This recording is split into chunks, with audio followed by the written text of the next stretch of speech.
There are cities whose stories are written in their streets. You can feel them breathing, through the noise of traffic, the sound of laughter, the rhythm of 1,000 lives moving together. Rio de Janeiro is one of those cities. A place that exists in tension between joy and struggle, between paradise and poverty. It is a city born from contrasts, the glitter of Copacabana and the shadows of the favelas, the drums of samba echoing against the silence of inequality. At the dawn of the 21st century, Rio stood at the heart of a nation that was changing. For generations, Brazil had been a land of dreams unrealized, vast, beautiful, full of promise, but trapped by its own contradictions. And yet, by the early 2010s, it seemed as if those contradictions were finally giving way. Oil discoveries off the coast brought new wealth. Exports were booming. A new middle class was rising, millions escaping poverty after decades of struggle. The world looked at Brazil and saw a future superpower, energetic, modern, optimistic. To Brazilians, it felt as though the country was finally stepping into the light after a century lived in the shadow of others. And so, when the International Olympic Committee gathered in Copenhagen in 2009 to decide who would host the 2016 Olympic Games, Brazil believed it was ready to show the world what it had become. The competition was fierce. Madrid, Tokyo, Chicago, cities of history and wealth. But there was something powerful in Rio's bid, an emotion, a soul. A promise that the Olympic flame would finally burn on South American soil. When the final envelope was opened and the words were spoken, Rio de Janeiro, the crowd erupted. In the streets of Brazil, people cried. Fireworks burst across the night sky. Samba filled the air, blending with the sound of a nation rejoicing. For the first time, the Olympics would come to Latin America. To many, it was not just a sporting event. It was a moment of redemption. President Luiz Inácio Lula da Silva stood before the cameras, his voice trembling with emotion. "This is the time of Brazil," he said. "We showed that we can do it." For a generation that had grown up hearing of other nations' greatness, that phrase meant everything. The world would finally see them, not as the land of carnival clichés, but as a modern, capable, vibrant nation. In the months that followed, Rio began to transform. The Olympic Park was planned in Barra de Tijuca, a district of glass towers and wide avenues. New transportation lines were drawn to connect distant neighborhoods. Architects sketched visions of a new city, sleek, efficient, global. Billions were allocated to construction, to technology, to the dream of perfection. The government promised not only games but legacy. They said the Olympics would leave behind jobs, homes, infrastructure. That the poorest neighborhoods would finally share in the progress that had long passed them by. For a while, people believed.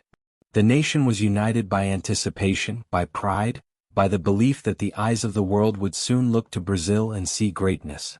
But dreams built on ambition are fragile. And as the years passed, cracks began to show. Costs rose higher than expected. Timelines fell behind. Behind the shimmering billboards and the polished press conferences, a different story was unfolding.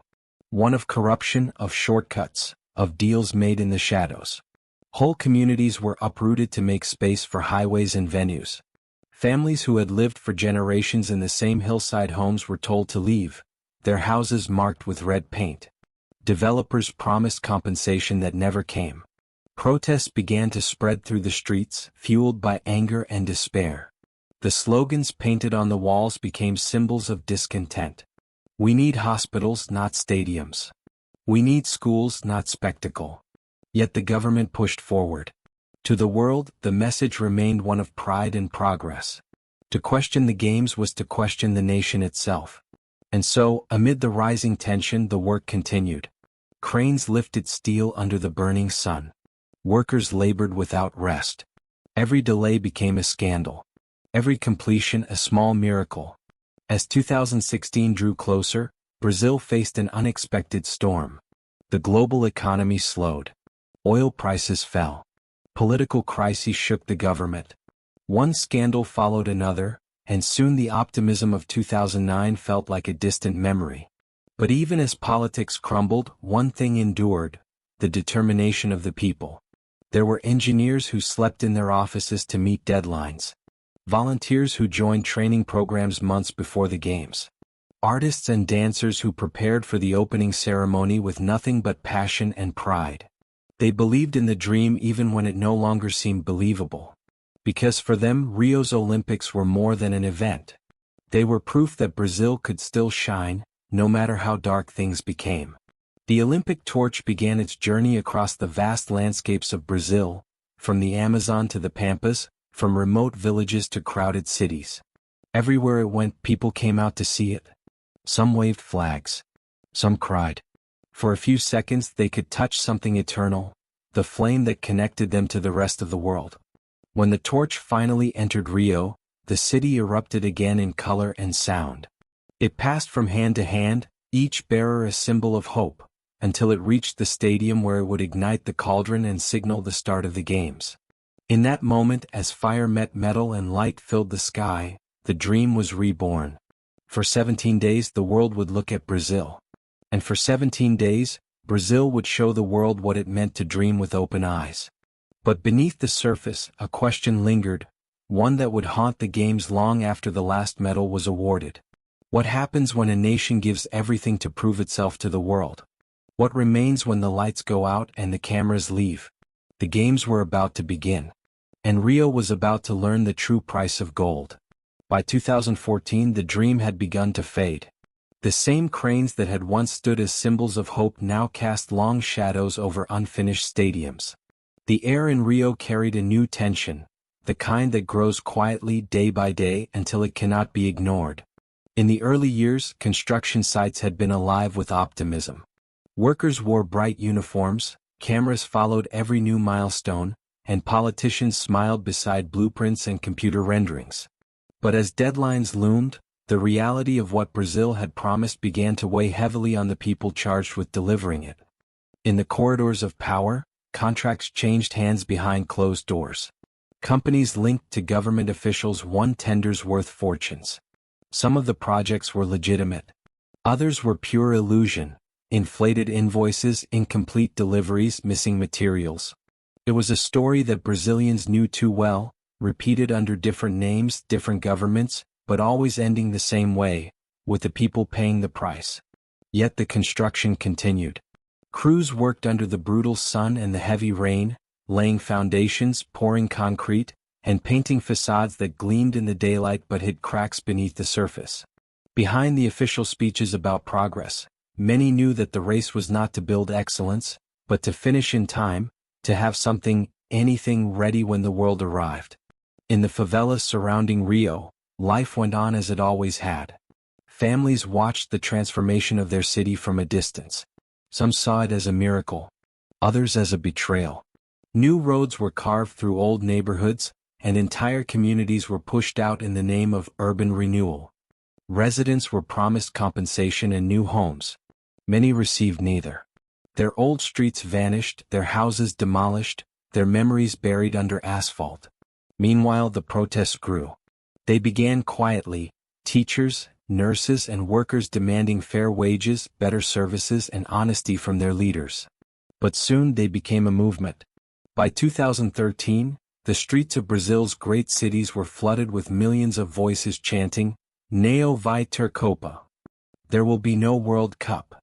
The anger spread to the Olympics too. People questioned the billions spent on sports while hospitals lacked medicine and schools lacked books. Still the government pressed forward. Officials spoke of legacy, of jobs created, of infrastructure that would benefit future generations. But for many Brazilians those words rang hollow. Legacy meant little when rent was rising, when corruption filled the headlines, when promises evaporated the moment the cameras turned away. And then came the deeper wound, the political crisis. The scandal known as Lava Jato, Operation Car Wash, erupted like an earthquake. It exposed a vast network of bribery and money laundering at the heart of Brazil's political and business elite. Executives were arrested, ministers accused, presidents investigated. Every revelation shook the nation's faith a little more. The same institutions that had promised the world an image of competence and pride were now drowning in suspicion. Through it all the Olympic clock kept ticking. The organizing committee tried to keep morale high. Press releases spoke of progress and innovation. But inside the offices, exhaustion and panic replaced optimism. Deadlines passed, schedules broke, and the budget drained faster than it could be replenished. Each new headline of scandal pushed the dream further from its original meaning. Yet somehow, construction continued. There was a kind of madness in it, a mixture of pride, fear, and stubborn will. The workers called it a luta, the struggle. They said that Brazil would finish the games not because it could afford to, but because it could not afford to fail. Day after day, as the city's problems deepened, teams of engineers, laborers, and volunteers refused to give up. They were no longer building for politicians or sponsors. They were building for the people who had never stopped believing that the games still mattered. In those years, Rio became a paradox. It was a city at war with itself, part festival, part construction site, part protest. To outsiders, it looked vibrant, alive, colorful. To those who lived there, it was chaotic and uncertain, a city trying to balance its image against its reality. When the test events began, the cracks became visible to the world. Water quality in the rowing and sailing venues was dangerously polluted. The bay that should have shimmered under the sun was littered with debris. Athletes complained of the smell, of illnesses, of promises broken. Officials promised swift cleanups. Few believed them. In the Olympic Village, delays pushed preparations to the edge. Plumbing leaked, wiring malfunctioned, rooms were unfinished. Volunteers rushed to repair, clean, and paint before the athletes arrived. It became a race within the race, the struggle to hide imperfection beneath a smile. And then there were the human stories that unfolded away from the cameras.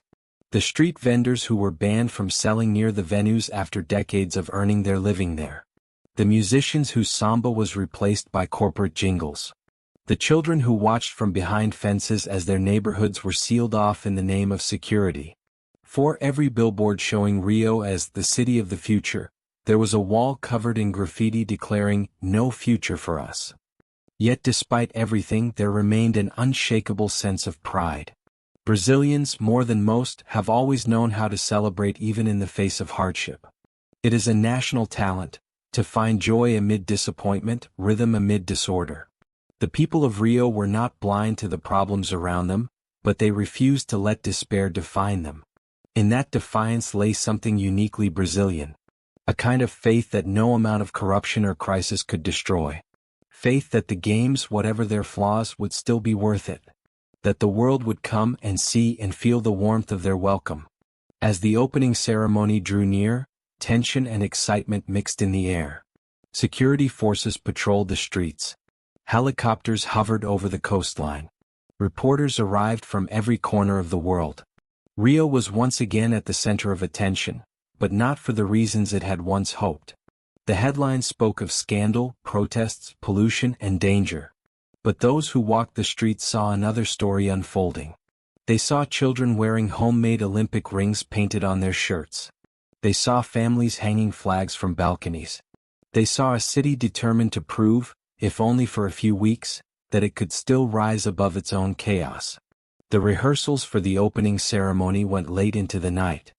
Thousands of dancers, musicians, and volunteers gathered inside the Maracana Stadium, perfecting movements that told the story of their nation, its beauty, its struggle, its identity. Many had come from the poorest parts of the city.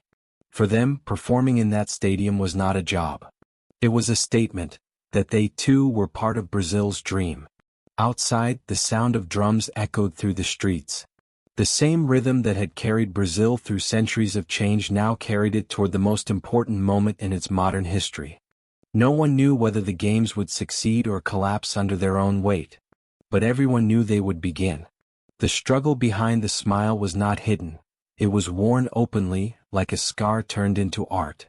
And when the world's cameras focused on Rio once again, the city answered not with silence or apology, but with the same defiant energy that had always defined it.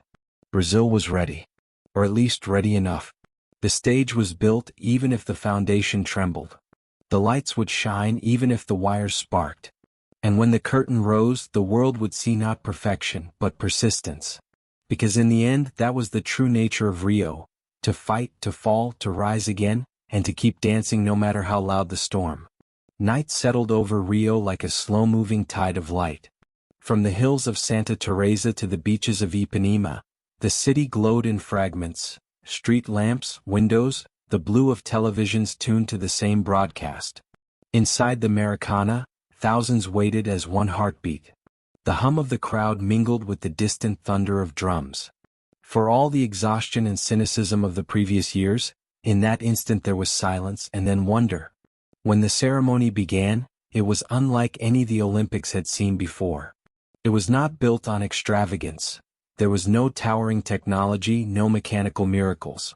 Brazil could no longer afford spectacle on that scale. What it offered instead was something more powerful: storytelling. A journey through its own history told with dance, color, and rhythm. From the native peoples of the Amazon to the arrival of the Portuguese ships, from slavery to the birth of samba, the show unfolded like a dream, both painful and proud. The world watched a country lay its soul bare. And for 2 hours, Brazil succeeded in making everyone forget the headlines. The cheers from the stands were not for the government or the committees. They were for the people who had built, painted, rehearsed, and believed. When the Olympic flame was finally lit, the fire reflected in millions of eyes across the nation. The dream had survived long enough to become real. But outside the stadium, reality never stopped breathing. Police sirens wailed through the avenues. Protesters gathered a few blocks away, holding banners that read, "Sem Justica, Sem Jogos." No justice, no games. Riot shields faced the crowd. The crowd chanted back, unafraid. The contradictions of Rio burned side by side. Celebration and confrontation, joy and fury. The city smiled for the cameras, but its heart beat in conflict. In the following days, the games began in earnest. The first medals were won, and with them came the first sighs of relief. The venues worked, the lights stayed on, the schedule held. For the organizers, every uneventful day felt like victory. Yet behind the polished broadcast, there were still problems that no amount of editing could hide. Some of the new transport lines malfunctioned under the strain of thousands of visitors. Entire neighborhoods were cut off by roadblocks meant to protect tourists. The waters of Guanabara Bay, despite months of promises, remained foul. Sailors competed amid floating garbage, photographers capturing what officials tried to ignore. The new golf course stood pristine, but few locals were allowed near it. Critics asked why a sport with no tradition in Brazil had received so much land and funding, while public parks decayed nearby.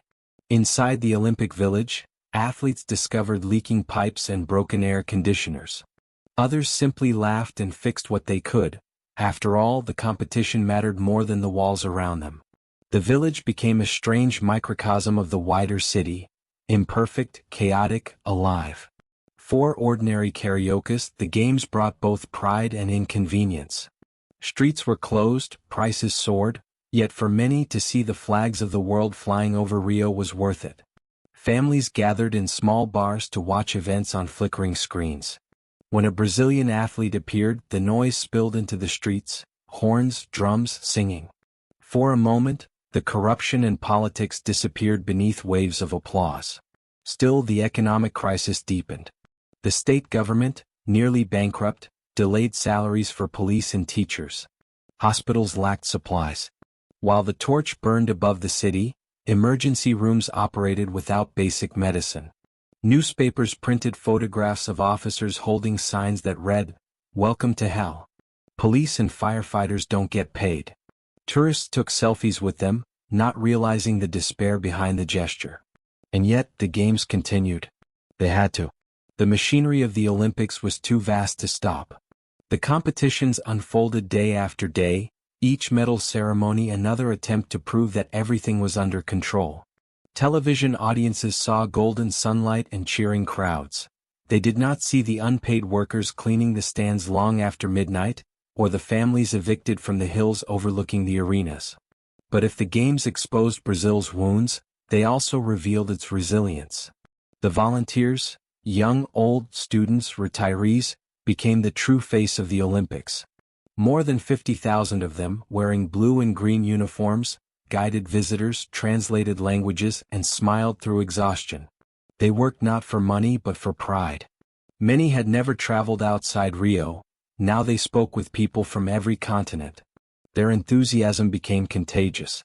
They reminded the world that beneath the politics, the spirit of hospitality that had always defined Brazil still burned bright.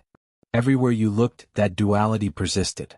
The polished arenas contrasted with the half-finished sidewalks outside them. Luxury hotels overlooked flooded streets. Helicopters buzzed above the favelas where children played soccer with homemade balls, pretending to be Neymar, dreaming of goals that might lift them beyond the reach of poverty. The international press called it the Olympics of contradictions. But to Brazilians, contradiction was nothing new, it was life itself. They had learned long ago to live with chaos, to turn it into rhythm, to survive it with laughter. The games were only the latest mirror reflecting that truth. As the first week ended, tension gave way to cautious pride. Despite predictions of disaster, the competitions flowed. The world's greatest athletes delivered performances that captured imagination and, for a while, silenced criticism. Brazilian fans filled every stadium, draped in yellow and green, their chants shaking the air. When their national anthem played, even the skeptics sang. In those moments you could feel the purpose returning. The same flame that had flickered for 7 difficult years now burned with new intensity. The city, battered but unbroken, rediscovered its joy. The smile was real again, not perfect, not innocent, but real. Still outside the arenas, life pressed on. The economy continued its descent. The political crisis deepened. President Dilma Rousseff, suspended during the games pending impeachment, watched from a distance. For the first time in modern history, an Olympic host nation's leader was absent from the opening ceremony. It was a silent symbol of how far the dream had drifted from its beginning. Foreign journalists whispered that the Olympics had become an island of illusion, a bright stage floating above a country in turmoil. But inside Brazil, many rejected that cynicism. They insisted that even illusions had meaning, that sometimes beauty mattered precisely because it was temporary. And so Rio carried on. The fans kept singing, the athletes kept competing, and the city kept balancing on the line between triumph and collapse. No one knew which side would win when the flame finally went out. What everyone knew was that they were witnessing something unforgettable, a moment of struggle turned into celebration. Not because the problems had vanished, but because the people refused to surrender to them. The struggle behind the smile would never truly disappear. But perhaps, for 17 days, it could coexist with hope. For all the years of scandal and exhaustion that had led to the games, it was on the track, the water, the court, and the mat that Brazil, and the world, found redemption. Every Olympics produces champions, but Rio 2016 became a gallery of human stories that seemed to rise above politics, as if the city itself demanded that its light be seen through its people. The first roars came from the pool. In the humid August air of the aquatic center, the crowd watched a figure glide through the water with a calm so absolute it seemed ancient. Michael Phelps, 22 gold medals behind him, had returned from the darkness of retirement and self-destruction. A man once broken by his own greatness now swam as if forgiveness itself were waiting at the wall. When he touched the finish and looked up to see his name at the top again, the arena erupted.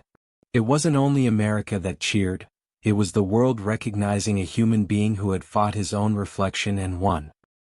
He left Rio with 5 more golds, his eyes softer than they had ever been, as though peace, not victory, was the prize he had chased all along.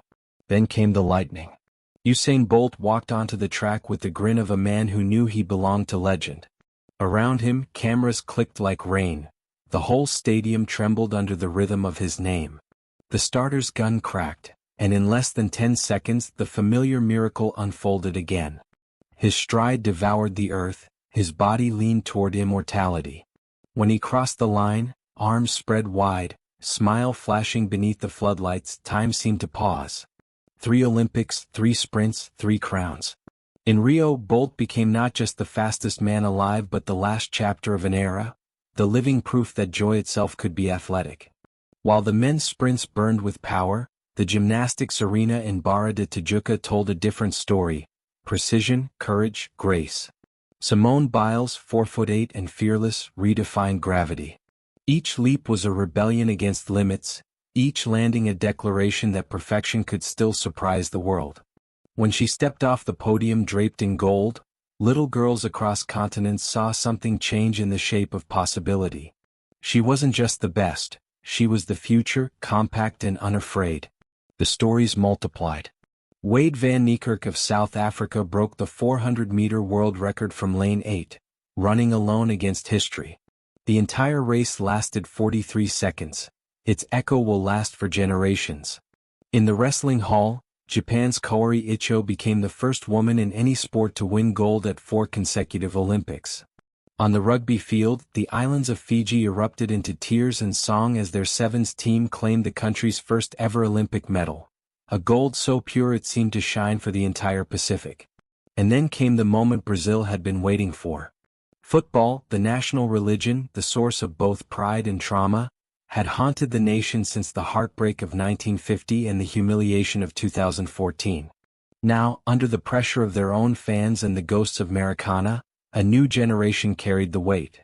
Neymar da Silva Santos Jr., captain, icon, lightning rod of a fractured nation, walked toward the penalty spot in the final against Germany. The score was tied. The past was heavy. He closed his eyes, breathed once and struck. The ball curled high into the corner of the net.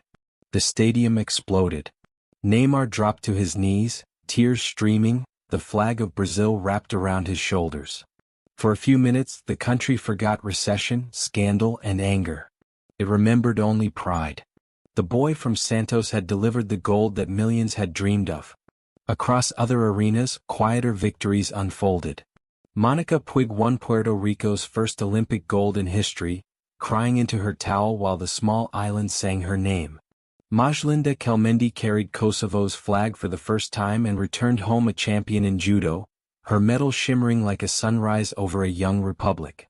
The refugee Olympic team, 10 athletes without a homeland, entered the stadium behind the Olympic flag, and when Yusra Mardini dove into the pool, the crowd understood that the games could still mean something sacred. She swam not for points or records but for survival itself, the same stroke that had saved her life when her boat sank in the Aegean Sea. Each of these stories became threads in a vast tapestry of resilience. They reminded the world that sport, at its purest, is not about nations or sponsors but about people standing at the edge of their own limits. Rio, for all its flaws, had given them a stage. And Brazil, too, found heroes beyond the pitch. In judo, Rafaela Silva, raised in the favelas of Cidade de Deus, returned to the same neighborhoods once described as too dangerous for visitors. As a child, she had been told she did not belong in sport. In Rio, she stood on the podium with gold around her neck. Her victory was more than athletic, it was social redemption, a roar from the margins that refused to be silenced. Every night, the city pulsed with celebration. Crowds gathered in the fan zones. Samba bands turned medal ceremonies into street parties. The official venues closed their gates, but outside, the games continued in music and laughter. For 17 days, Rio forgot its debts. It remembered its joy.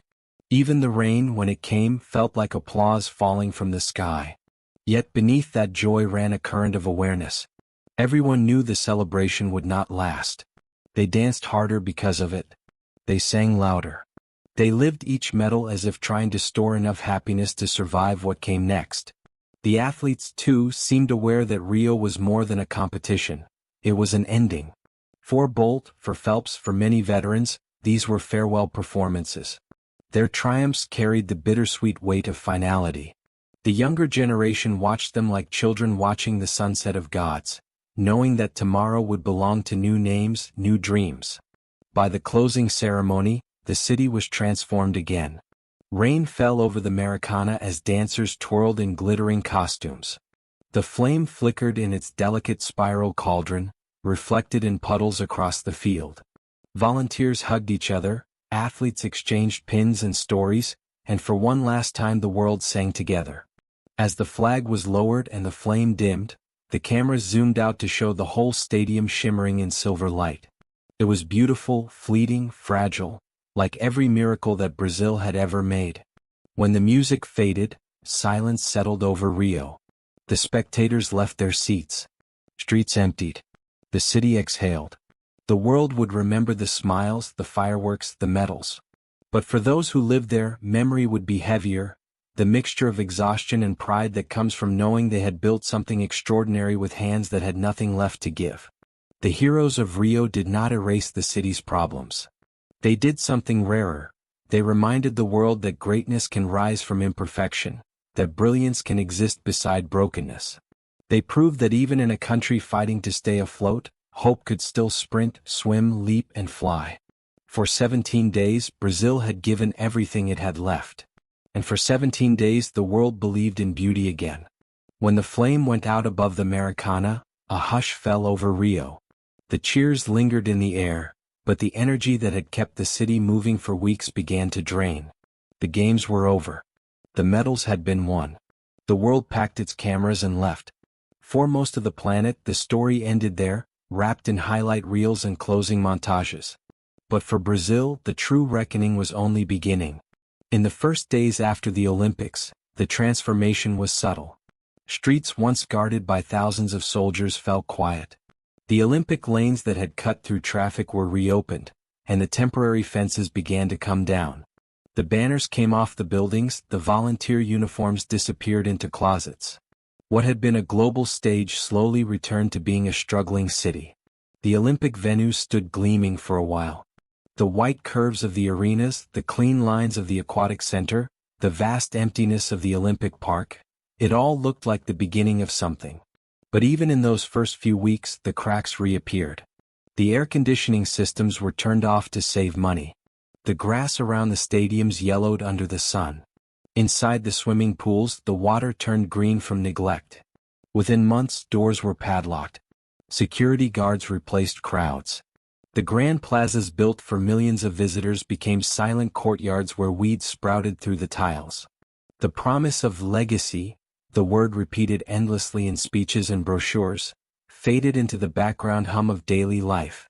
For Rio's citizens, the Olympic afterglow collided with reality. The economy had already been in crisis. Now the weight of Olympic debt pressed harder. Billions spent on construction were bills waiting to be paid. The state government teetered on the edge of bankruptcy. Teachers went on strike. Hospitals ran out of medicine. Police were not paid for weeks at a time. The same officers who had guarded the games returned home to eviction notices. The newspapers that once showed bold smile now printed headlines about corruption.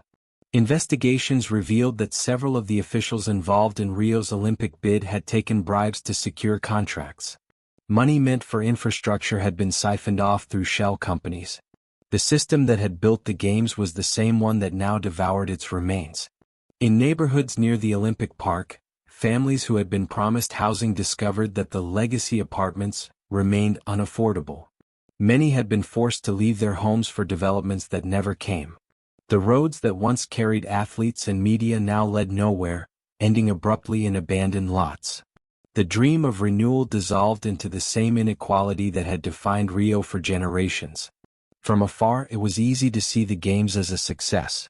The ceremonies had dazzled, the competitions had thrilled, the disasters predicted by foreign journalists had not materialized. But to the people who lived among the empty stadiums, success was harder to find. They asked what all of it had been for. Had the games truly changed anything? Had they improved a single life beyond the 2 weeks of spectacle? In the months after, corruption trials began to unfold. Carlos Nuzman, head of the Brazilian Olympic Committee, was arrested in connection with vote buying during Rio's bid. The headlines spoke of millions in offshore accounts, of gold bars hidden in safes. The irony was cruel. The man who had brought the Olympics to Brazil now stood accused of stealing its soul. As the political chaos deepened, the Olympic legacy became a ghost story told in different forms. Some said the games had been cursed from the start, too ambitious, too expensive, too blind to the country's real wounds. Others refused that narrative. They said the games had given Brazil something intangible, something no scandal could erase. The memory of greatness, of unity, of a nation that, for a few moments, had stood proudly before the world. In the silence of the empty venues, those two truths coexisted. Hope and disappointment. Pride and shame. The price of gold counted not in medals but in debts, both financial and moral. The stadiums, monuments of ambition, began to decay. Grass grew through the cracks of the tennis courts. Seats gathered dust. A few venues found second lives, converted into schools, training centers, or warehouses. Most remained closed, their gates rusting in the salt air. Drone footage taken months later showed them from above. Vast shells of steel and concrete surrounded by silence. They looked less like temples of sport and more like ruins from a civilization that had believed too much in its own dream. In the city beyond, the people moved on. They always did. Cariocas returned to the beaches, to work, to their daily struggles. Street vendors reopened their stalls. Musicians played in the squares. Life flowed again through Rio's veins, resilient as ever. But the taste of the games lingered, sweet and bitter at once. In the eyes of the world, Rio's Olympics were a paradox, at once magnificent and flawed, both triumph and tragedy. To some, they proved that Brazil could rise to the challenge. To others, they showed exactly why the country's ambitions so often collapsed under the weight of corruption and inequality. Both were right. Both were true.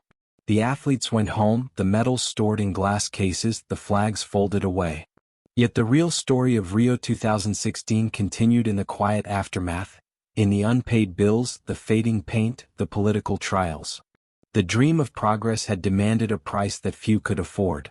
And yet, amid all the disillusionment, a strange pride remained. People still spoke of those days when the world had watched them, when the city had glowed brighter than ever before. They remembered the roar of the crowd, the flags waving along the beaches, the laughter of strangers meeting in the streets.